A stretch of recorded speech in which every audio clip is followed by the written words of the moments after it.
The Shaman Fight continues as Yo Asakura faces Faust the 8th on his second round, and it might just be my favorite episode of this series so far.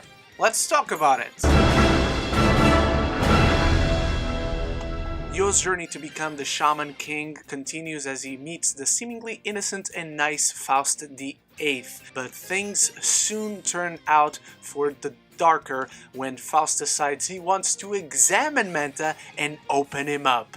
And open him up he does. But before I dive into my review, be aware that there will be spoilers for this episode, as there always are with these reviews, and let me know what you think of this episode. Did you enjoy it? Did you not? How do you rank the episodes of the show thus far? Start the conversation in the comments below, it's the most important part. And if you're new here, consider clicking the subscribe button. It does wonders to help the channel, to support me, and these anime reviews that I do, as well as my movie reviews, TV reviews, trail reactions, all sorts of great geeky content. This is very much the horror episode of Shaman King. The show inherently deals with ghosts and spirit, but it doesn't really tackle the horror element of it all. In this one, it does. We have Faust summoning an army of skeletons that is in true just a trickery to make Yo waste his Furyoku as he takes Manta hostage, and at one point he literally opens him up.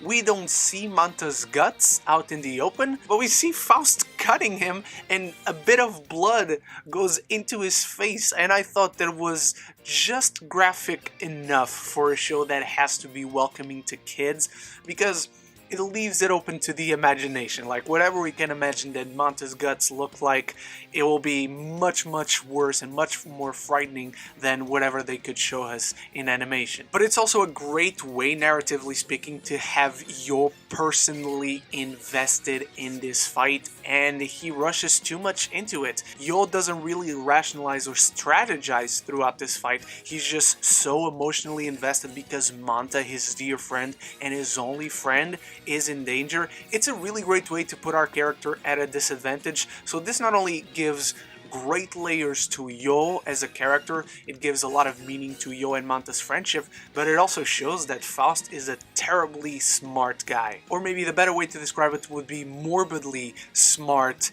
guy, because this dude is just frightening. He's just creepy. I love how they handle Faust in this episode, and he also has a deeply emotional personal story to him with Elisa, as she was the woman he loved, but one day she got murdered by some robbers and he tried to bring her back with necromancy, and now she's his guardian spirit. And I think that's really great. It really gives the character some humanity after we see him do these morbid things and creepy things throughout this episode. And even by the end of the episode, when Silva, Anna, who are watching the fight, and even Yo explain, and Yo realizes why he was so invested in this fight and why he could not process things naturally and correctly, is because he was so overwhelmed with his emotion. Even Faust recognizes that that is kind of a beautiful thing, given that Manta is the first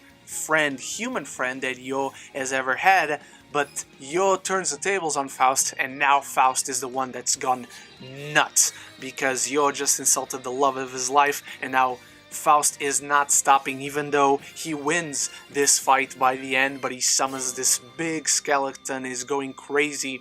And before we go into what happens after this big skeleton is summoned and Faust goes overboard, there's a really sweet, heartfelt, and meaningful speech by Amidamaru, because this is the first time we've seen Yo like truly overcome with emotion. Because Yo is a very chill guy. He's just a dude who believes everything will work out in the end, and he wants to chill. He doesn't want to have worries throughout his life, but this is the first time where he was worried about something, about someone. And Amidamaru explains that everyone has these anxieties and it's only natural, but at the same time it doesn't really go against what Yo wants. If he fulfills this dream of becoming Shaman King, he can create a world where everyone can be without worries, when everyone can be at peace. I really thought the speech was beautiful, it was filled with meaning, it was inspiring.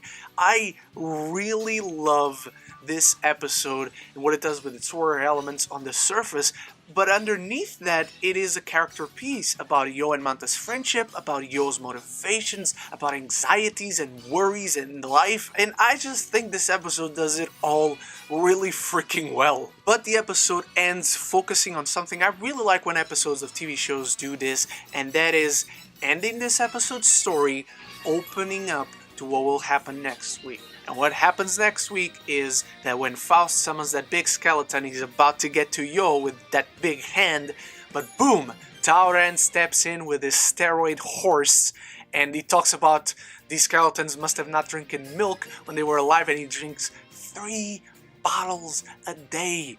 3 bottles of milk. I have no idea how this dude is not bloated all the time. Jesus Christ. But yeah, next week we have round 2 of Asakura Yo versus Tao Ren. And Tao Ren just being his badass self. Again, my favorite character for those who are new here and still don't know that.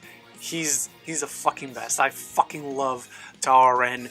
And boom, we're immediately going into a fight, I believe, next week.